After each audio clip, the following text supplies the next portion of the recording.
Hi అండి, అందరికీ నమస్కారం. Welcome back to my channel. ఈ వీడియోలో అసెంబ్లీలో శ్వేతపత్రం విడుదల అండి.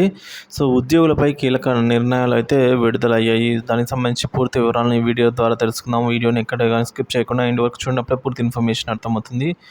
వీడియోకి ఒక లైక్ చేయండి ఫ్రెండ్స్. వీడియోలోకి అయితే వెళ్ళిపోతాము. ఫ్రెండ్స్, ఇక విషయానికి వచ్చినట్లయితే ఉద్యోగ నిధులు, స్థానిక సంస్థల నిధులు మళ్లింపు. జగన్ ప్రభుత్వం నిధులు, ఏదైతే ప్రభుత్వం నిధులు ఉంటాయో అంటే ఉద్యోగులు పీఎఫ్లో దాచుకున్న డబ్బులు ఇలా అన్నీ కూడా మళ్లించేసుకుందండి. వివరాలు శ్వేతపత్రం ప్రకారం ఈ విధంగా అయితే ఉన్నాయి.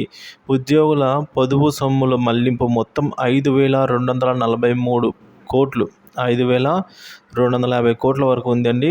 జెన్కో, ట్రాన్స్కో, డిస్కామ్లకు చెందిన పెన్షన్, పీఎఫ్ నిధులను దాదాపుగా 3,143 కోట్లను తక్కువ వడ్డీకి రాష్ట్ర బెవరేజెస్ కార్పొరేషన్ లిమిటెడ్ బాండ్లలో పెట్టి ఇతర అవసరాలకు మళ్లించారని చెప్తున్నారు. ఈ విధంగా ఉద్యోగులు దాచుకున్న పీఎఫ్ సొమ్ము ఏదైతే ఉందో ప్రావిడెంట్ ఫండ్, దానికి సంబంధించిన 5,243 కోట్ల రూపాయలను అయితే ఈ విధంగా దారి మళ్లించినట్టయితే చెప్తున్నారండి ఈ శ్వేతపత్రం ద్వారా.